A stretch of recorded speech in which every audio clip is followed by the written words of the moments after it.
CH51 मेरा नाम अयान रहेजा है।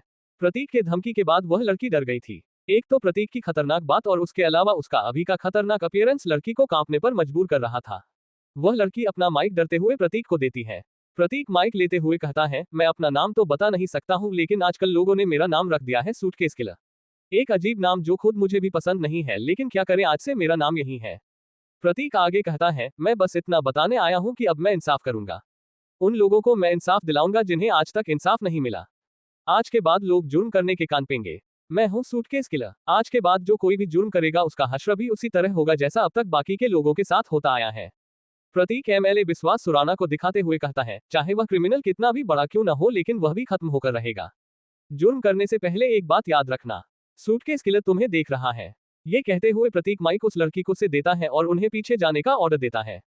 उसके बाद वे लोग पीछे चले जाते हैं और प्रतीक एमएलए विश्वास सुराना से कहता है, एक काम करो, अपने एक बॉडीगार्ड को आगे आने के लिए कहो। विश्वास सुराना एक को इशारा करता है और आगे आने के लिए कहता है।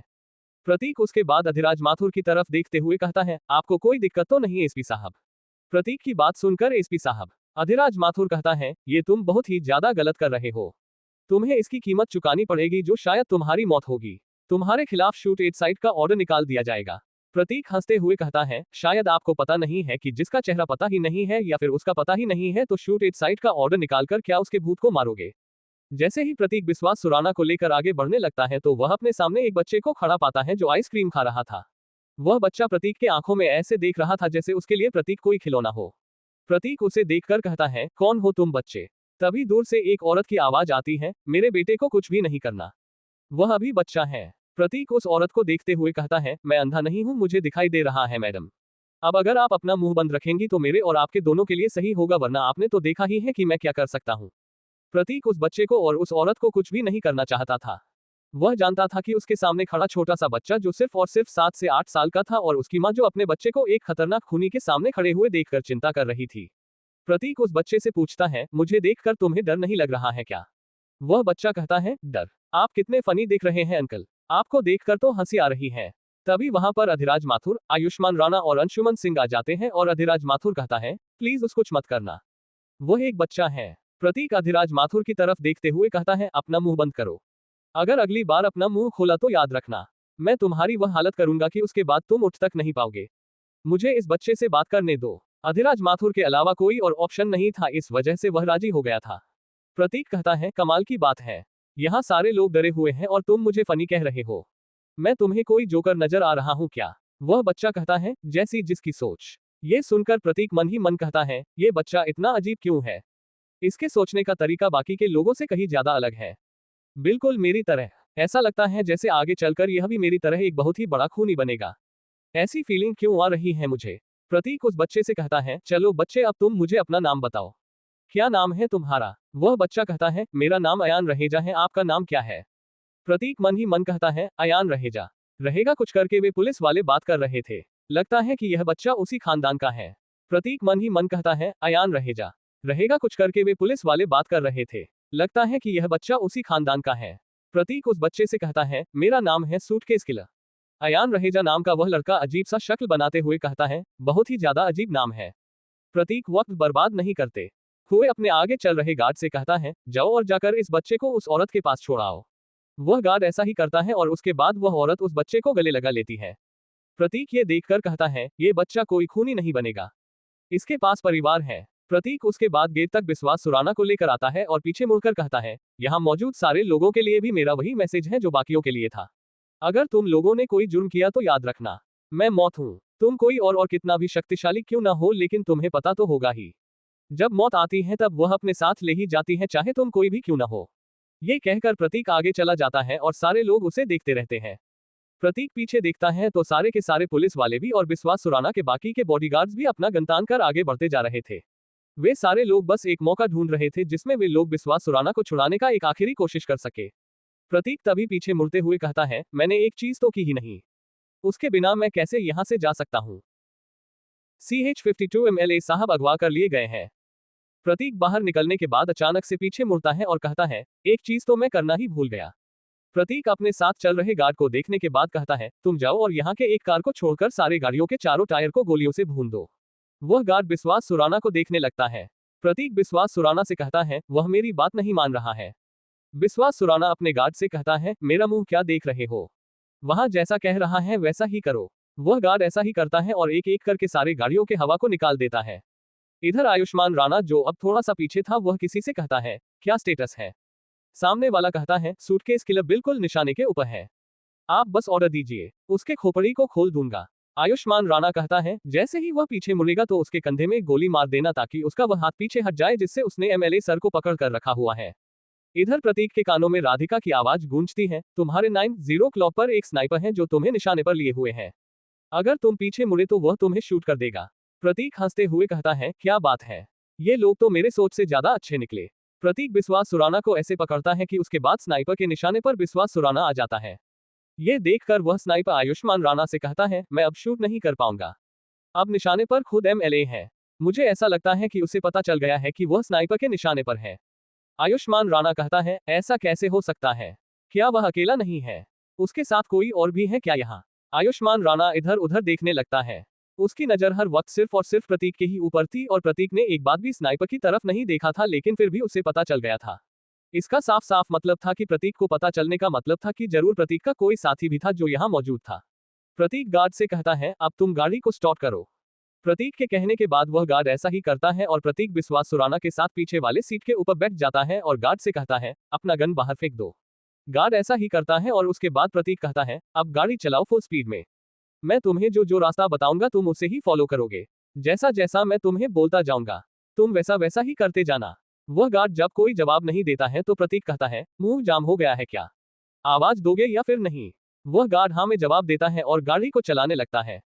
उसके जाने के बाद अधिराज माथुर कहता है, आयुष्मान और अंशुमन, अगर आज सूटकेस किलर पकड़ा नहीं गया और एमएलए विश्वास सुराना जिंदा नहीं मिले तो याद रखना, तुम्हारी नौकरी और जिंदगी दोनों खत्म हो जाएंगे। दोनों अधिराज माथुर के मुंह को देखने लगते हैं, जिसे देखकर अधिराज माथुर कहता है, मेरा मुंह क्या देख रहे हो, जल्दी करो जो करना है, कंट्रोल रूम से संपर्क करो और सबको उसके पीछे लगाओ। दोनों वहां से चले जाते हैं। बाकी के लोग अंदर लाशों को देखने चले जाते हैं। वहां उन्हें काफी सारे लोग बेहोश मिलते हैं जिन्हें बाहर लाया जाता है। एमएलए का होने वाला दामाद कहता है, मैं जिस पोजीशन पर हूं उसके बाद भी कुछ कर नहीं पाया, मुझे खुद के ऊपर शर्म करनी चाहिए। वहां जब सबको पता चला था कि अंदर मौजूद लोग और निहारिका सुराना जिंदा है तब लोगों के सांस में सांस आई थी। इधर दूसरी तरफ इन सब बातों से अनजान विश्वास सुराना के लोग अद्वैत मिश्रा का पीछा करते जा रहे थे। अद्वैत मिश्रा एयरपोर्ट के सामने रुकता है और सीधा अंदर चला जाता है जहां उसका परिवार, जिसमें उसका एक छोटा भाई और उसके माँ बाप थे। अद्वैत मिश्रा सबके साथ एयरपोर्ट के अंदर चला जाता है। विश्वास सुराना के लोग एयरपोर्ट के अंदर जा नहीं सकते थे, वहां की सिक्योरिटी ऐसी थी कि अंदर जाने का मतलब खत्म हो जाना था। अद्वैत मिश्रा ने यही प्लान बनाया था कि वह एमएलए विश्वास सुराना को लूटने के बाद देश छोड़कर भाग जाएगा। उसे इस बात की दूर दूर तक कोई भी खबर नहीं थी कि प्रतीक उसका बदला लेने के लिए वहां आया था और काफी लोगों को मार भी डाला था। विश्वास सुराना का खास आदमी जो इसके पीछे गया हुआ था वह कहता है, ये तो एयरपोर्ट में चला गया, हम अंदर जा भी नहीं सकते हैं, हमारे पास हथियार है, अब हम एमएलए साहब को क्या मुंह दिखाएंगे। तभी एक आदमी अपना फोन देते हुए कहता है, एमएलए साहब का एपीए का कॉल है, बोल रहा है कि सिर्फ आपसे ही बात करेगा भाई। विश्वास सुराना का खास आदमी कॉल लेते हुए कहता है, बोलिए पीए साहब, ऐसा क्या जरूरी है जो आप सिर्फ हमसे ही बात करेंगे? पीए कहता है, तुम जहां कहीं भी हो जल्दी से शहर में ढूंढना शुरू करो और अपने सारे लोगों को इस काम के ऊपर लगाओ। अकरम और उसके सारे लोगों को मारकर सूटकेस किलर ने एमएलए साहब का अपहरण कर लिया है। खास आदमी शौक होते हुए कहता है, क्या बात कर रहे हो पीए साहब, एमएलए साहब अगवा कर लिए गए हैं। पीए कहता है, तो तक मैं तुम्हें कौन सी भाषा में समझा रहा था? खास आदमी कहता है, पुलिस थी, गार्ड्स थे, इतने लोगों के रहते अगवा कर लिया, वह भी सामने से। पीए कहता है, हाँ ऐसा ही हुआ है, जल्दी से अपने आदमियों को काम के ऊपर लगाओ। खास आदमी जल्दी से अपने सारे आदमियों को बात बताते हुए एमएलए विश्वास सुराना को ढूंढने के लिए लगा देता है। CH-53 खून का बदला खून। ये बात हर तरफ जंगल में लगी हुई आग की तरह पूरे देश में फैल गई थी कि एक एमएलए को इतने सारे प्रोटेक्शन के बावजूद किसी ने उसके घर से अगवा कर लिया था। ये सुनने और फिर प्रतीक के भाषण को सुनने के बाद अब उन सारे लोगों के अंदर एक डर का माहौल बन गया था। इधर प्रतीक के इशारे पर विश्वास सुराना का वह गार्ड गाड़ी चलाता जा रहा था फुल स्पीड में। जैसे जैसे प्रतीक मुड़ने के लिए कह रहा था वैसे वैसे गार्ड गाड़ी को घुमाता जा रहा था। प्रतीक हंसते हुए विश्वास सुराना से कहता है, दर्द तो नहीं हो रहा है ना? कट से खून आना अभी भी चालू है। विश्वास सुराना कहता है, तुम मुझे कहीं भी लेकर जाओ लेकिन तुम चाहकर भी बच नहीं पाओगे। प्रतीक विश्वास सुराना के बातों को नजरअंदाज करते हुए गार्ड से कहता है, एक काम करो, तुम गाड़ी को धीरे से चलाओ यहाँ और साइड। गार्ड कहता है, हम यहाँ नदी के ऊपर वाले पुल के ऊपर है, यहाँ मैं धीरे से और साइड में तो बिल्कुल भी नहीं चला सकता है। प्रतीक कहता है, जितना कह रहा हूं तुम उतना ही करो। इसके अलावा अगर अपना मुंह खोला तो एमएलए साहब का हाथ काटकर तुम्हें दे दूंगा। विश्वास सुराना कहता है, जितना कह रहा है सिर्फ और सिर्फ उतना करो। मुझे मरवाना चाहते हो क्या? वह गार्ड वैसा ही करता है और तभी प्रतीक को पीछे पुलिस की कई सारी गाड़ियां आता हुआ दिखाई देता है। पूरे शहर की पुलिस पीछे पड़ी हुई थी प्रतीक के। प्रतीक एक स्माइल करते हुए कहता है, अच्छा तो सारे मेरे ही पीछे पड़े हुए हैं। बेचारे आने में लेट हो गए हैं। शायद अब इन लोगों को विश्वास सुराना की लाश ही मिलेगी। प्रतीक गाड़ी के दरवाजे को खोलता है और उसके बाद विश्वास सुराना को लेते हुए पुल के ऊपर एक पैर रखते हुए सीधा नदी में छलांग लगा देता है। प्रतीक ने ये जो स्टंट किया था उसे अच्छे अच्छे लोग नहीं कर पाते थे, लेकिन प्रतीक के लिए यह एक आसान बात थी। प्रतीक के कूदने के बाद गार्ड जल्दी से गाड़ी को रोकता है और उसके बाद बाहर आकर देखने लगता है। पुलिस भी गाड़ी को देखकर वहां रुक जाती है। पानी में किसी के गिरने की आवाज आती है और उसके बाद नदी के तेज बहाव में दोनों बहने लगते हैं। पुलिस वाले जब गार्ड से पूछते हैं तब वह गार्ड कहता है, वह तो एमएलए सर को लेकर नीचे कूद गया। ये सुनकर वह पुलिस वाला आयुष्मान राणा को इसके बारे में बताता है। आयुष्मान राणा को बताने के बाद वह पुलिस वाला पूछता है, अब आगे क्या करना है सर? आयुष्मान राणा कहता है, जहां जहां नदी जा रही है वहां वहां ढूंढो उसे, कुछ भी हो जाए लेकिन वह मुझे चाहिए। आयुष्मान राणा इधर कहता है, चलो नदी में बोट का इंतजाम करो, किसी भी कीमत पर हमें उसे बचाना है। नदी का बहाव तेज था तो हो सकता है कि वह दूर बह गया हो या नहीं डूबते हुए उन्हें किसी ने बचा लिया हो। हर तरफ ढूंढना है उसे। ये सुनकर अंशुमन सिंह कहता है, मैं तुम्हारा जूनियर नहीं हूं जो तुम मुझे ऑर्डर दे रहे हो। आयुष्मान राणा कहता है, ऑर्डर नहीं दे रहा हूं, प्लान समझा रहा था। प्लान समझाना जरूरी था। नदी के एक साइड में ढूंढूंगा और दूसरा साइड तुम। अंशुमन सिंह हाँ कहता है और जल्दी से दोनों अपने अपने काम पर निकल जाते हैं। उनके साथ 10 लोगों की एक टीम भी निकलती है। इधर नदी के तेज बहाव के साथ प्रतीक 1 किलोमीटर तक चला जाता है जहां हल्का सा जंगल था। प्रतीक किनारे पर ले जाकर विश्वास सुराना को नदी से बाहर निकलता है।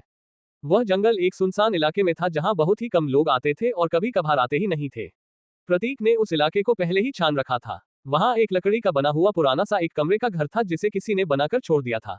प्रतीक बेहोश हुए विश्वास सुराना को उठाकर ले जाता है। प्रतीक उसके अंदर ले जाने के बाद विश्वास के हाथों और पैरों को बांध देता है और उसके बाद उसके सीने को दबाकर उसके अंदर भरे हुए पानी को बाहर निकालता है। विश्वास सुराना होश में आते हुए कहता है, मुझे जाने दो।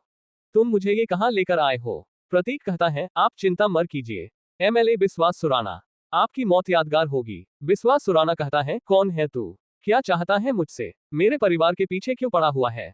प्रतीक अपना मास्क उतारते हुए कहता है, पहचाना मुझे? विश्वास सुराना प्रतीक को थोड़ी देर तक गौर से देखता है और कहता है, मुझे नहीं पता है कि कौन हो तुम। प्रतीक हंसते हुए कहता है, हाँ क्यों नहीं, ये तो होता ही है। जुर्म करने के बाद अक्सर लोग उसे भूल जाते हैं। तुम्हें सात्विक याद है न, जिसे तुम्हारे भांजे ने मार डाला था?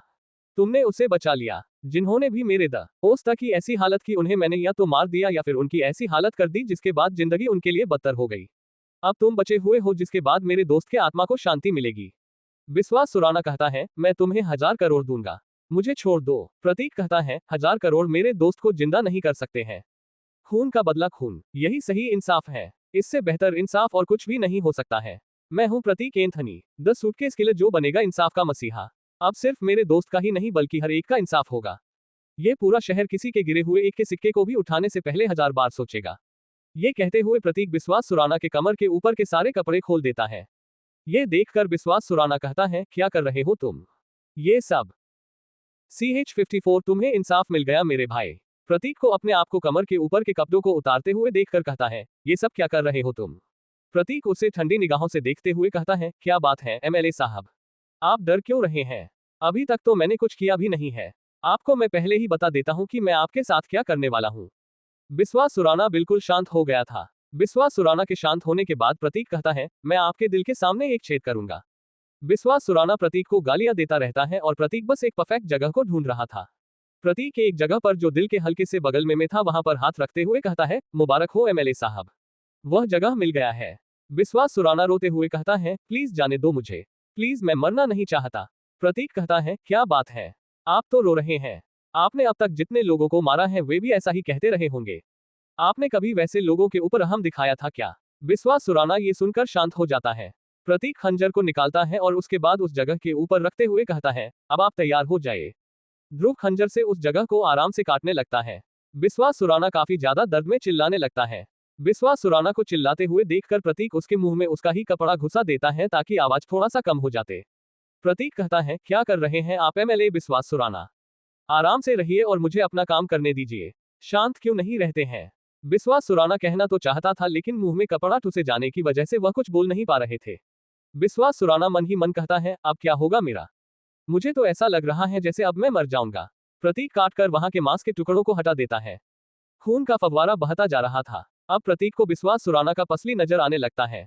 प्रतीक विश्वास सुराना से कहता है, इसे अगर काटूंगा तो काफी वक्त लग जाएगा, क्यों न इसे उखाड़ दिया जाए? आप क्या कहते हैं एमएलए साहब, उखाड़ दूं? ये कहकर प्रतीक विश्वास सुराना के चेहरे को देखने लगता है।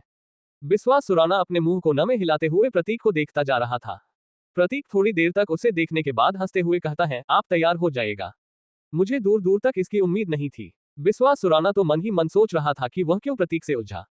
विश्वास सुराना को एक बार फिर से दर्द होना शुरू हो जाता है जब प्रतीक उसके दिल के सामने वाले पसली को पकड़कर खींचने लगता है। विश्वास सुराना को अभी जो दर्द हो रहा था उसे देखकर वह मन ही मन कहता है, काश इससे बेहतर होता कि मैं मर जाता। थोड़ी ही देर में प्रतीक ने अपने पूरा दम लगाकर उस पसली को खींचकर बाहर निकाल दिया था।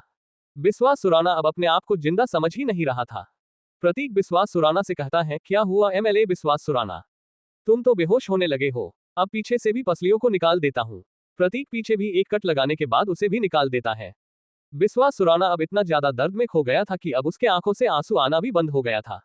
प्रतीक उसके बाद ये देखकर हंसते हुए कहता है, अब लगता है कि आपके शरीर आखिरी दर्द के एक्सट्रीम लेवल पर जा चुका है।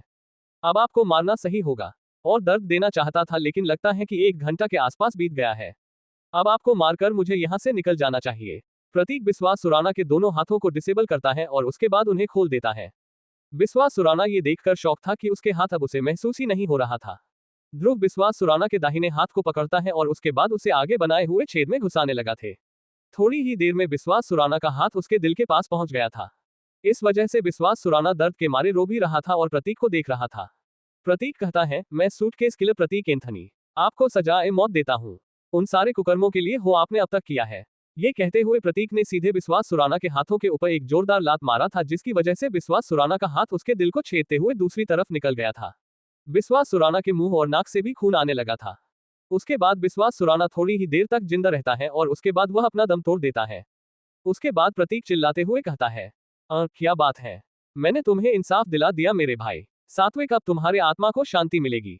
प्रतीक आज काफी ज्यादा खुश था। वह जल्दी से बाहर आता है और नदी के पास जाकर अपने आप को पूरी तरह से साफ करता है और उसके बाद वहां से पैदल ही दूर के लिए निकल जाता है। CH-55 कौन सा 30 मार खान आ रहा है? प्रतीक विश्वास सुराना के हाथ को उसके दिल के आर पार करने के बाद वहां से पैदल ही दूर के लिए निकल जाता है। तभी उसे ऋषि का कॉल आता है। प्रतीक ऋषि के कॉल को उठाते हुए कहता है, हाँ बोलो। ऋषि कहता है, कहाँ है तू ब्रो? प्रतीक कहता है, यहाँ पास में ही आया हूँ। बोलो, कोई जरूरी है क्या? ऋषि कहता है, आजकल तुम बहुत इधर उधर जा रहे हो। इतनी रात में तुम कहीं गए हो? कहीं उसके साथ तो नहीं? प्रतीक कहता है, बकवास बंद करो। ऋषि कहता है, ठीक है ब्रो, तुम कब तक आने वाले हो जरा बता देते हो सही रहता। गेट कौन खोलेगा फिर तुम्हारे लिए? प्रतीक कहता है, ठीक है, 2 घंटे में आ जाऊंगा। ऋषि कहता है, ठीक है ब्रो। प्रतीक वहां से निकल जाता है। पैदल 2 किलोमीटर तक चलने के बाद एक भीड़ वाले इलाके से ऑटो लेता है और कॉलेज पहुंच जाता है। कॉलेज आते ही वह सो जाता है। इधर पूरा पुलिस डिपार्टमेंट सिर्फ और सिर्फ एमएलए विश्वास सुराना को ढूंढने में लगा हुआ था। नदी के हर तरफ के इलाका छानने के बाद भी उनके हाथ कुछ भी नहीं लगा था। 4 घंटे की तलाशी के बाद पुलिस उस घर में पहुंची गई थी जहां प्रतीक ने विश्वास सुराना को लटका दिया था। वहां का नजारा देखकर काफी सारे लोग शौक थे। कमर के ऊपर नंगा विश्वास सुराना और साथ ही साथ उसी का हाथ उसके दिल के आर पार और कुछ हड्डियां नीचे की तरफ और हर तरफ खून। ये देखकर सारे लोग शौक हो गए थे। जब उन्होंने यह नजारा देखा, आयुष्मान राणा और अंशुमन सिंह जब वहां पहुंचे थे तब विश्वास सुराना की लाश को देखकर अंशुमन सिंह कहता है कि हमारी नौकरी गई। आयुष्मान राणा कहता है, देखते हैं कि क्या होता है। आयुष्मान राणा के कहने के बाद विश्वास सुराना की लाश को पोस्टमार्टम के लिए भेज देता है। आयुष्मान राणा कहता है, क्या बकवास है, हमारे रहते वह अंदर घुसा तो फिर घुसा कैसे? अंशुमन सिंह कहता है, लगता है कि हमने कहीं कुछ छोड़ दिया था, इस वजह से वह अंदर घुस गया। कहीं ऐसा तो नहीं कि वह वही काम करता था? आयुष्मान राणा चिढ़ते हुए कहता है, मुझे क्या मालूम। इन लोगों के पास इतने ज्यादा आदमी थे कि जो कोई भी अंदर जाने की कोशिश करता था उसे वे लोग अपना आदमी बताकर अंदर ले लेते थे। कौन क्या था मुझे क्या मालूम। एमएलए विश्वास सुराना के मरने की खबर जंगल में लगी हुई आग की तरह फैल गई थी। हर तरफ 2 ही नाम गूंज रहा था, एमएलए विश्वास सुराना और उसे मारने वाला सूटकेस किलर। उसी वक्त आयुष्मान राणा और अंशुमन सिंह को एक मैसेज आता है जिसमें उन दोनों को हेडक्वार्टर में बुलाया गया था। वहां उनके साथ साथ अधिराज माथुर को भी वहां बुलाया गया था। ठीक उसी वक्त उन सब के पहुंचते ही तीनों को एक एक लेटर पकड़ा दिया गया था। पहले लेटर में अधिराज माथुर को राजस्थान भेज दिया गया था। आयुष्मान राणा का भी ट्रांसफर हो गया था अंडमान में, जबकि अंशुमन सिंह को यूपी भेज दिया गया था। ये देखकर अंशुमन सिंह कहता है, यह क्या बकवास है ये सब सर। सामने बैठा शख्स पूरे पुलिस डिपार्टमेंट का हेड था, जो खुद ही वहां आया था। वह अंशुमन सिंह की बातों को सुनकर कहता है, जबान संभालकर बात करो ऑफिसर। अंशुमन सिंह शांति से कहता है, ये सब क्या है सर? हम सब के ट्रांसफर का ऑर्डर, साथ साथ फ्लाइट टिकट और उसके बाद ज्वाइन करने का डेट कल का, यानी कि आज का 12 बज चुके हैं। वो शख्स कहता है, क्या बात है, तुम बहुत सोचते हो ऑफिसर। अब यहाँ 2 और लोग आने वाले हैं जो इस केस को और साथ साथ कल होने वाले दंगे को भी मैनेज करेंगे। आयुष्मान राणा कहता है, मुझे अंडमान भेजने की क्या वजह है? वो शख्स कहता है, तुम्हें सबसे पहले टारगेट किया जाएगा क्योंकि एमएलए विश्वास सुराना के लोग तुम्हें ही उसके मरने की वजह मानेंगे। आखिर मिशन तुम्हें दिया गया था और तुम्हारे रहते हुए किलर अंदर घुसा और सबके सामने किडनैप करके ले गया। तुम्हारे और तुम्हारे परिवार के ऊपर हमला भी हो सकता है, इसलिए तुम्हें सेफ रखने के लिए वहां भेजा जा रहा है। वो शख्स अधिराज माथुर के चेहरे से ही समझ लेता है कि उसे भी यह जानना है कि उसका ट्रांसफर आखिर क्यों किया गया है। वो शख्स कहता है, जिन दोनों को हम लाने वाले हैं उनमें से एक भी एसपी है। आपको उसकी पोजीशन के साथ रिप्लेस किया जा रहा है। ये कहते हुए वह शख्स उन लोगों को भी वहां से जाने का इशारा करता है। जाने से पहले अंशुमन सिंह कहता है, आप मुझे बताना चाहेंगे सर कि आप लोग ऐसे कौन से 2-30 मारखान को ला रहे हैं जिसकी वजह से हमें यहाँ से हटाया जा रहा है? 2 लोगों के लाने के लिए हम 3 लोगों को। वो शख्स हंसते हुए कहता है, 2 लोग तुम तीनों से ज्यादा खतरनाक है। उसके अलावा भी एक आने वाला है जो नया है। उसकी पहली पोस्टिंग यहाँ ही हुई है। वो शख्स अपनी जगह से खड़े होते हुए कहता है, रही बात उन दोनों की तो वे दोनों बचपन के दोस्त हैं और काफी यंग हैं, लेकिन दोनों काफी ज्यादा खतरनाक है। पहला है विजय चतुर्वेदी, जो जिसके साथ तुम्हारा एक्सचेंज हुआ है अधिराज माथुर। इनसे भी ज्यादा खतरनाक जो है वो है कबीर शेखावत। कहने को तो इंस्पेक्टर है लेकिन पूरा क्रैक है दिमाग से। इससे पहले कि वे लोग कोई और सवाल पूछ पाते, वो शख्स उन्हें बाहर का रास्ता दिखा देता है और उनके जाने के बाद कहता है, सूटकेस किलर, तुम्हें पकड़ने तुम्हारा बाप आ रहा है। अब देखना है कि जवान खून तुम्हें पकड़ने के लिए क्या करता है। कहीं दूर एक जगह पर 5 लोग एक साथ उल्टे लटके हुए थे और कुछ पुलिस वालों ने उन्हें हर तरफ से घेर रखा था। CH-56 कबीर शेखावत एक तूफान। 4-5 लोग जो लटके हुए थे उनका पूरा शरीर लाल लाल हो गया था, जैसे पुलिस वालों ने उन्हें बहुत ही ज्यादा मारा था।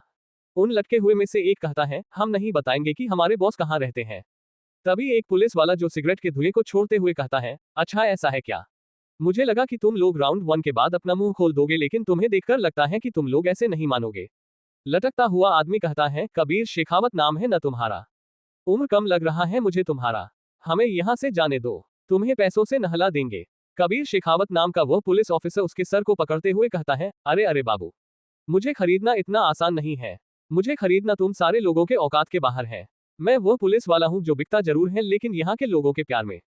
करीब शेखावत कांस्टेबल की तरफ इशारा करते हुए कहता है, देख तुझे पहले राउंड के बाद मुंह खोल देना चाहिए था। अब मैं तुम्हारे शरीर का एक छेद में डालूंगा ये जंग लगे हुए लोहे का सरिया। जानता तो है न किस छेद में? कबीर शेखावत कांस्टेबल के हाथों से सरिया लेते हुए कहता है, इसके सारे कपड़े उतारो तो जरा। जैसे ही वह कांस्टेबल आगे बढ़ने लगता है तब कबीर शेखावत सरिया को दिखाते हुए कहता है, तुम्हें पता है क्या, जंग लगे हुए सरिये को जब मैं अंदर डालूंगा तो उसके बाद तुम्हारा मरना तय है। समझ तो रहा है ना? जब वह कांस्टेबल उसके पैंट को पकड़ता है तब लटके हुए आदमी में से एक कहता है, मैं बताता हूँ कि बॉस का अड्डा कहाँ है। जैसे ही वह ऐसा कहता है तो दूसरा जो अब तक कबीर शेखावत से बात कर रहा था वह कहता है, क्या बोल रहे हो तुम? अगर तुमने अपना मुंह खोला तो तुम्हें जान से मार दूंगा मैं। वह इंसान कहता है, इसके हाथों मरने से अच्छा है कि बॉस मुझे मार दे। कबीर शेखावत उसे नीचे उतारता है और कहता है, जरा पानी वानी लेकर आओ तो, इसे पीट पीट कर प्यास लग गई होगी। पानी आता है और उसे पिलाने के बाद कबीर शेखावत टेबल के ऊपर बैठकर अपने दोनों पैरों को कुर्सी के ऊपर रखते हुए कहता है, हाँ तो बाबू, अब अपने बॉस का पता बताओ। वह आदमी एक एड्रेस बताता है और कहता है, बॉस अपने पूरे गैंग के साथ वही है। कबीर शेखावत वहां से हटते हुए कहता है, इन लोगों को जाने दो, यहाँ का हवा पानी सूट नहीं कर रहा है। राजस्थान से बाहर जाने का मन कर रहा है, मने यहाँ से जाना से। कबीर शेखावत अपना गन निकालता है और वहां से भाग रहे चारों को गोली मार देता है और कहता है, रिपोर्ट बनाओ।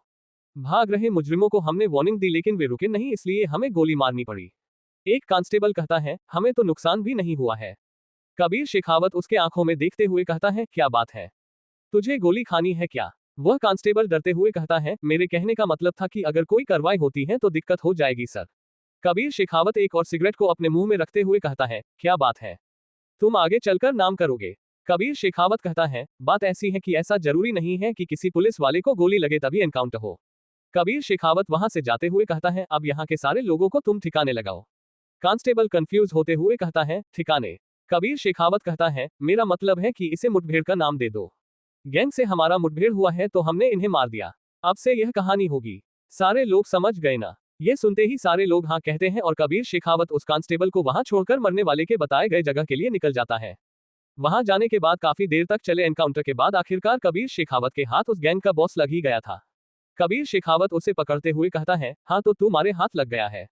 अब तू मुझे इतना बता कि पूरा का पूरा पहाड़ ही गायब कर दिया।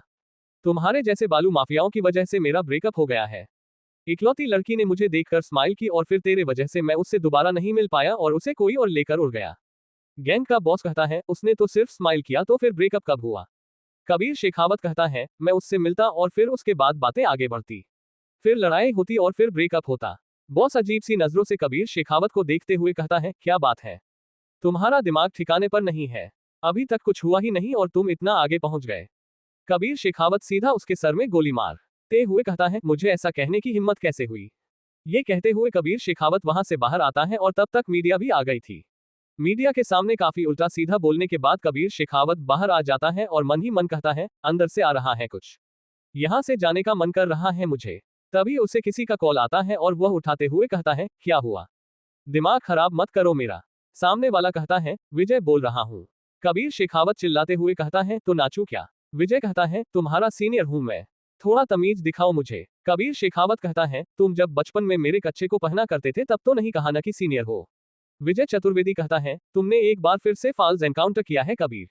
कबीर शेखावत कहता है, सीनियर क्यों हो तुम? ये पहली बात थोड़े ना था। अब बताओ कि क्या चाहते हो तुम? अचानक से मुझे क्यों फोन किया है? CH-57 विजय चतुर्वेदी। कबीर की बात सुनकर विजय कहता है, तुम्हारे लिए एक गुड न्यूज है। कबीर शेखावत कहता है, काहे का गुड न्यूज? माफियों के चक्कर में दिमाग खराब गया है मेरा, हवा पानी बदलना पड़ेगा लगता है। विजय कहता है, कबीर मेरी पूरी बात तो सुनो पहले। कबीर शेखावत कहता है, बात क्या सुनाओगे मुझे? मुझे राजस्थान छोड़ना है, मुझे यहाँ से बाहर निकलना है, मजा कुछ नहीं आ रहा है मुझे। विजय कहता है, जल्दी से मेरे पास आ जाओ, एक बहुत ही जरूरी बात है जो तुम्हें बतानी है मुझे। कबीर शेखावत कहता है, ऑर्डर दे रहे हो तो भूल जाओ। विजय एक लंबी सांस लेते हुए कहता है, ऑर्डर नहीं रिक्वेस्ट कर रहा हूँ मेरे बाप, जल्दी से आ जाओ। कबीर शेखावत हंसते हुए कहता है, अच्छा ठीक है आता हूँ एसपी सर, खाना मंगा के रखिएगा, काफी ज्यादा भूख लगी हुई है मुझे। विजय कहता है, हाँ ठीक है आ जाओ। कबीर शेखावत वहां से सीधा निकल जाता है और थोड़ी ही देर में एसपी विजय चतुर्वेदी के पास पहुंच जाता है। वहां जाते ही वह कहता है, कहाँ है मेरा खाना, जल्दी बाहर निकालो। विजय उसे एक पिज्जा का बॉक्स देते हुए कहता है, यहाँ तो कम से कम मेरी इज्जत करो प्लीज यार, लोगों को यहाँ लगता है कि तू मेरा सीनियर है। कबीर शेखावत खाते हुए कहता है, भाड़ में गए लोग, तुम तो जानते ही हो ना लोगों का काम है बकवास करना। विजय कहता है, तुमने एनकाउंटर के नाम के ऊपर पूरे माफिया को ही खत्म कर दिया। कबीर शेखावत कहता है, सरकारी खर्चे को बचा लिया, देखो उन्हें अरेस्ट करता है और फिर उन्हें कोर्ट ले जाते, तारीख पर तारीख मिलती, फिर हम सबूत ढूंढने लग जाते, फिर उसके बाद रिमांड पर लेते, बहुत ही टेंशन होता। अब वह सब खत्म कर दिया मैंने। इससे पहले कि विजय चतुर्वेदी कुछ आगे कह पाता, कबीर शेखावत कहता है, बकवास करना बंद करो, यही बोलने के लिए बुलाया है तो जा रहा हूं मैं। विजय कबीर शेखावत के सामने एक कागज बढ़ाते हुए कहता है, पढ़ो इसे। कबीर शेखावत कहता है, मैं खा रहा हूं यार, वैसे भी पढ़ने में तुम मुझसे हमेशा से अच्छे रहे हो। विजय कागज को और आगे बढ़ाते हुए कहता है, तुम्हारा ट्रांसफर हो गया है मुंबई। ये सुनकर कबीर शेखावत कंफ्यूज होते हुए कहता है, क्या बात कर रहे हो? मुझे स्टेट के बाहर कैसे ट्रांसफर मिल सकता है? मुझे तो यही रहना चाहिए था ना, मेरा पोस्ट स्टेट लेवल का है, मजाक कर रहे हो क्या? विजय कहता है, देखो कबीर, तुम्हें स्पेशल वहां ट्रांसफर किया गया है। कबीर शेखावत जल्दी से कागज पढ़ता है और कहता है, क्या बात है विजय, ये तो चमत्कार हो गया है, मजा आ गया सुनकर। विजय कहता है, साथ में मेरा भी ट्रांसफर हुआ है। कबीर शेखावत एक बड़ी सी स्माइल के साथ कहता है, क्या बात है, वहां पर भी मुझे कवर करने के लिए तू है, तब तो मजा आ जाएगा। विजय कहता है, बिल्कुल भी नहीं, हमें सिर्फ और सिर्फ एक केस को हैंडल करने के लिए स्पेशली बुलाया गया है। कबीर शेखावत हंसते हुए कहता है, वहां पर मर्दों की कमी हो गई है क्या? विजय कहता है, बात ऐसी है कि वह एक सीरियल किलर है जिसका नाम पुलिस ने सूटकेस किलर रखा है, उसे किसी भी कीमत पर पकड़ना है हमें। कबीर शेखावत अपनी आंखें बड़ी बड़ी करते हुए कहता है, क्या बोल रहे हो? सूटकेस किलर, ऐसा नाम क्यों रखा है? नाम रखते वक्त पुलिस वालों का दिमाग घास चरने चला गया था क्या? विजय कहता है, दिक्कत उसके नाम से नहीं बल्कि काम से है। उसने वहां के एक एमएलए विश्वास सुराना को पूरे पुलिस फोर्स के सामने से उसके घर से किडनैप करके ले गया और जंगल में मार दिया। तुम्हें मैंने पीडीएफ भेजा है, सूटकेस किलर से रिलेटेड, बहुत ही ज्यादा खतरनाक किस्म का इंसान है वह। कबीर शेखावत एक और बाइट लेते हुए कहता है, वह सब मैं बाद में देख लूंगा, अभी बस मुझे ये बताओ कि आखिर मोटो क्या है इस सूटकेस नाम के सीरियल किलर का? ये सुनकर विजय कहता है, वह जो है ना, अपने आप को इंसाफ का मसीहा मानता है, उसके हिसाब से वह इंसाफ कर रहा है। कबीर शेखावत हंसते हुए कहता है, अगर वह इंसाफ कर रहा है तो हम लोग क्या कर रहे हैं? विजय कहता है, यही तो उसे बताने जाना है कि इंसाफ के लिए पुलिस मौजूद है, कोर्ट मौजूद है। उसके जैसे खूनी को हम जिंदा नहीं रखते हैं। कबीर शेखावत कहता है, ये तुम बिल्कुल सही सोच रहे हो विजय। अब बताओ जाना कब है? विजय कहता है, हमें अभी 2 घंटे के बाद निकलना है वहां के लिए। टिकट आई है। टिकट देखते हुए कबीर शेखावत हंसते हुए कहता है, क्या बात है? प्लेन का टिकट, इसका मतलब है कि यह सूटकेस के लिए जरूर स्पेशल है। विजय कहता है, स्पेशल ही नहीं बल्कि खतरनाक भी है। 2 घंटे का ए बाद लंबी चौड़ी पैकिंग करने के बाद कबीर शेखावत और विजय चतुर्वेदी दोनों निकल जाते हैं मुंबई के लिए। इधर प्रतीक को एक बार फिर से राधिका का कॉल आता है और वह कॉल को आंसर करते हुए कहता है, हाँ बोलो। राधिका कहती है, मुझे मिलना है तुमसे। प्रतीक कहता है, कोई जरूरी काम है क्या? राधिका कहती है, बहुत ही ज्यादा जरूरी है। एक बहुत ही बड़ा खतरा बढ़ रहा है तुम्हारी तरफ। प्रतीक कहता है, ठीक है, शाम को मिलते हैं, अभी मुझे ड्यूटी दी गई है। शाम को कहाँ और कब मिलना है मैसेज कर देना, मैं आज जाऊंगा। राधिका के कॉल काटने के बाद प्रतीक आसमान की तरफ देखते हुए कहता है, कोई भी खतरा क्यों नहीं आ जाए। मेरे दोस्त को जिस तरह मैंने इंसाफ दिलाया है, बिल्कुल उसी तरह मैं बाकी के लोगों को भी इंसाफ दिलाता रहूंगा। उन सारे खतरे को भी खत्म कर दूंगा जो इंसाफ के बीच में आएंगे। शाम के वक्त इधर प्रतीक राधिका से मिलने के लिए निकल जाता है, जबकि उधर कबीर शेखावत और विजय चतुर्वेदी एयरपोर्ट से बाहर निकलते हैं। CH-58 कबीर शेखावत इन मुंबई। एयरपोर्ट से बाहर निकलते हुए कबीर शेखावत कहता है, कमाल है ब्रो, यहाँ की हवा मुझे प्रदूषित लग रही है, चलो वापस चलते हैं। विजय कहता है, बकवास बंद करो कबीर। कबीर शेखावत एक लंबी सांस लेते हुए कहता है, सच में काफी ज्यादा प्रदूषित है विजय। विजय एक लंबी सांस छोड़ता है और कहता है, देखो कबीर, यह मजाक करने का वक्त नहीं है, शाम होने वाली है, कल से हमें काम भी शुरू करना है। कबीर शेखावत कहता है, हाँ वह तो सही है, सूटकेस किलर नाम क्यों रखा है? सबसे पहले मुझे ये जानना है, उसके बाद ही मैं कुछ करूंगा। विजय कहता है, ठीक है, अब चलो जल्दी। कबीर शेखावत कहता है, हमें रिसीव करने यहाँ कोई नहीं आया है क्या? विजय कहता है, अब बाहर निकलेंगे तब ना, अंदर से ही मैं कैसे बता दूं? कबीर शेखावत कहता है, अरे यार, तुम तो बुरा मान गए हो। विजय कहता है, देखो कबीर, वहां पर तुमने एनकाउंटर के नाम पर बहुत ही ज्यादा लोगों को मार दिया है, यहाँ पर ऐसा कुछ मत करना। कबीर शेखावत कहता है, जब तक तुम हो मुझे कोई भी दिक्कत नहीं है। विजय कहता है, कब तक मैं रहूंगा? मान लो जिस दिन मैं नहीं रहा उस दिन क्या होगा? कबीर शेखावत विजय के गले में हाथ डालते हुए कहता है, वैसा कुछ भी नहीं होगा मेरे दोस्त, जब तक मैं हूं तब तक मेरे सारे के सारे मेरे किए गए कारनामों को तुम ही साफ करते रहोगे। वैसे भी तुम जिस पोजीशन पर हो, कोई अच्छा काम तो कर नहीं सकते हो, तो अब ये काम मेरे ऊपर ही छोड़ दो। विजय कहता है, जिस तरह तुम्हें यहाँ की हवा प्रदूषित लग रही है उसी तरह मुझे भी यहाँ की हवा सही नहीं लग रही है। कबीर शेखावत कहता है, यही तो कह रहा था मैं, यहाँ का हवा खराब है। विजय कहता है, मेरा मतलब प्रदूषण से नहीं था, मेरा मतलब था कि यहाँ मुझे घबराहट सी हो रही है, ऐसा लग रहा है जैसे कुछ गलत होने वाला है। कबीर शेखावत कहता है, ऐसा कुछ मत सोच, जब तक तू है मेरे काम के ऊपर पर्दा डालेगा और जब तक मैं हूं तुम्हें खरोंच भी नहीं आएगी। बाहर आने के बाद कबीर की नजर एक आदमी के ऊपर पड़ती है, जिसके हाथ में एक बोर्ड था जिसके ऊपर लिखा हुआ था विजय चतुर्वेदी। विजय बाहर निकलता है और जब उसके साथ जाने लगता है, जाने के वक्त कबीर शेखावत उस आदमी से पूछता है, बोर्ड के ऊपर मेरा नाम क्यों नहीं लिखा था, और एक बात और बताओ कि आखिर तुमने मुझे ये गुलाब का बुके क्यों नहीं दिया? विजय ये सुनकर कहता है, क्या कबीर, ऐसे बच्चों की तरह क्यों कर रहे हो? कबीर शेखावत विजय को रोकते हुए कहता था, तुम रुको, मैं इससे पूछ रहा हूँ। वह आदमी कहता है, हमें जैसा कहा गया था हमने वैसा ही किया, विजय सर को रिसीव करने के लिए कहा गया था। कबीर शेखावत विजय की तरफ देखते हुए कहता है, क्या बात है, मेरा पोस्ट नीचे है इसलिए मेरा नाम नहीं लिया, छोड़ूंगा नहीं तुम लोगों को मैं।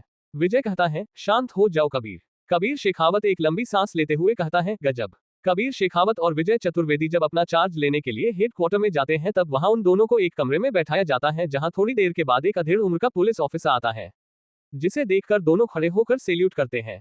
कबीर शेखावत उनके सीने के ऊपर लगे हुए नाम को देखते हुए कहता है, अर्शदीप चौहान, कमाल का नाम है। विजय कहता है, शांत रहो कबीर, DIG सर है। अर्शदीप चौहान हंसते हुए कहता है, शांत हो जाओ विजय, समझता हूं मैं। कबीर शेखावत शांत हो जाता है और कहता है, सॉरी सर। अर्शदीप चौहान कहता है, तुम्हें पता है कि तुम दोनों को यहाँ क्यों बुलाया गया है? विजय चतुर्वेदी कहता है, हाँ बिल्कुल, सूटकेस किलर, जिसने MLA विश्वास सुराना को निशाना बनाकर उसे बर्बाद कर दिया है, इंसाफ के नाम पर। कबीर शेखावत कहता है, क्या बात है सर, वैसे उसने जो कुछ भी किया वह सही ही किया, मुझे तो उसके बारे में पढ़कर ऐसा ही लगा। अर्शदीप चौहान कहता है, कानून से ऊपर कोई भी नहीं है, तुम्हें ये बात पता चली कि नहीं? कबीर शेखावत कहता है, पता है इसीलिए तो यहाँ आया हूँ, इंसाफ करना हमारा काम है। ये कहते हुए कबीर शेखावत एक स्माइल करता है। विजय कहता है, आप इसकी बातों के ऊपर ध्यान मत दीजिए, इसे मैं देख लूंगा। अर्शदीप चौहान कहता है, हाँ वह मैं जानता हूँ। अब तुम लोगों का प्लान क्या है? कबीर शेखावत कहता है, ज्यादा कुछ नहीं, यहाँ से जाने के बाद सोऊंगा। अब जो कुछ भी होगा वह कल ही होगा। विजय कहता है, इसके बात के ऊपर ध्यान मत दीजिए। अर्शदीप चौहान कहता है, समझ रहा हूं मैं। उसके कहने का मतलब क्या है? कल से तुम लोग का आमा के ऊपर लग जाना, तुम्हें जल्द तुम्हारी टीम मिल जाएगी। हाँ कहते हुए सारे लोग वहां से निकल जाते हैं। इधर प्रतीक भी शाम होने पर निकल जाता है राधिका से मिलने के लिए। राधिका को देखते हुए कर प्रतीक कहता है, तुम्हें कुछ हुआ है क्या? राधिका कंफ्यूज होते हुए कहती है, ऐसा क्यों? प्रतीक कहता है, तुम्हारा चेहरा मुरझाया हुआ लग रहा है, तुम्हें कुछ हुआ है क्या? तुम्हारी तबीयत तो ठीक है ना? राधिका हंसते हुए कहती है, ओह काफी ज्यादा गौर कर रहे हो तुम मेरे ऊपर। प्रतीक कहता है, गलत समझ रही हो तुम, जेन्युइनली पूछा था। राधिका कहती है, नहीं ऐसा कुछ भी नहीं है। प्रतीक कहता है, अच्छा ठीक है तो मुझे बताओ कि आखिर बुलाया क्यों है मुझे? राधिका प्रतीक की तरफ दो लोगों का फोटो दिखाते हुए कहती है, इन दोनों को जानते हो क्या तुम?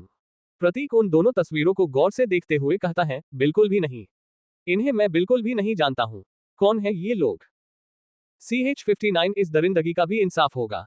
प्रतीक जब उन दोनों तस्वीरों में मौजूद आदमी को पहचानने में इंतजार कर देता है तब राधिका कहती है, तुम्हें इनके बारे में कुछ भी पता नहीं है। प्रतीक कहता है, पहले मुझे ये बताओ कि आखिर मेरा इससे क्या लेना देना है? राधिका कहती है, तुम्हारा इसी से लेना देना होना चाहिए। यह कोई और नहीं बल्कि तुम्हें पकड़ने के लिए असाइन किए गए दो नए पुलिस ऑफिसर हैं, इंस्पेक्टर कबीर शेखावत और SP विजय चतुर्वेदी। ये सुनकर प्रतीक कहता है, तो फिर इसमें जानने के जैसा क्या है? ये भी पुलिस ऑफिसर ही है बाकियों की तरह। वैसे अंशुमन सिंह और आयुष्मान राणा कहाँ गया? राधिका कहती है, सबका ट्रांसफर हो गया है। रही बात इन दोनों की तो ये लोग बाकियों से काफी ज्यादा खतरनाक किस्म के हैं। प्रतीक कंफ्यूज होते हुए कहता है, खतरनाक किस्म से मतलब नहीं समझा मैं। राधिका कहती है, कबीर शेखावत सबसे ज्यादा खतरनाक है। उसने अब तक 40 लोगों का एनकाउंटर कर दिया है। वैसे तो उसने लीगली दिखाया है लेकिन असल में वह इल्लीगल था। आज ही उसने 12 लोगों को मारा है जो सैंड माफिया थे। प्रतीक कहता है, तो फिर मैं इसमें क्या करूं? मेरा इससे क्या लेना देना है? राधिका कहती है, इनका यहाँ ट्रांसफर हुआ नहीं है बल्कि जबरदस्ती किया गया है। तुम्हारी वजह से? प्रतीक कहता है, मेरी वजह से? राधिका कहती है, हाँ, इन दोनों का काम यही है कि तुम्हें पकड़ना। प्रतीक कहता है, अच्छा तो बात ऐसी है, इन्हें यहाँ मुझे पकड़ने के लिए बुलाया गया है। राधिका कहती है, बिल्कुल, तुम्हें अब संभल कर रहना पड़ेगा। प्रतीक कहता है, सच में ऐसा है क्या? ये दोनों खतरनाक हैं लेकिन तुमने स्पेशली इस कबीर शेखावत के बारे में मुझे क्यों बताया? राधिका कहती है, दोनों बचपन के दोस्त हैं। कबीर शेखावत के सारे इल्लीगल एनकाउंटर वगैरह के ऊपर विजय चतुर्वेदी ही पर्दा डालता है। यूं कहूं तो विजय चतुर्वेदी दिमाग से काम लेता है लेकिन कबीर शेखावत जोश में काम लेता है। प्रतीक कहता है, वे कोई भी हो फर्क नहीं पड़ता, मेरे रास्ते में आएंगे तो खत्म हो जाएंगे। प्रतीक की बात सुनकर राधिका कहती है, अच्छा, तुम तो काफी खतरनाक बोल रहे हो। प्रतीक कहता है, अब मुझे समझ में नहीं आ रहा है कि आगे क्या करूं। अपने दोस्त को इंसाफ दिला चुका हूं मैं, अब मुझे आगे समझ में नहीं आ रहा है कि मुझे करना क्या है। राधिका कहती है, उसके पहले मुझे ये बताओ कि विश्वास सुराना मरते वक्त तड़पा था या फिर नहीं? प्रतीक कहता है, हद से ज्यादा, उसे धीरे धीरे मारा था मैंने, उसे उन सारे कुकर्मों को याद करवाया जो उसने अब तक किया था। राधिका कहती है, सुना तो मैंने भी था लेकिन मैं उसके चेहरे के हाव भाव को देख नहीं पाई, मुझे वहां होना चाहिए था। ये सुनकर प्रतीक कहता है, वह बात बीत गई है, अब उसके बारे में बात करने का कोई भी फायदा नहीं होगा। राधिका कहती है, हाँ तो ठीक है, तुम पूछ रहे थे ना कि तुम्हें आगे क्या करना चाहिए?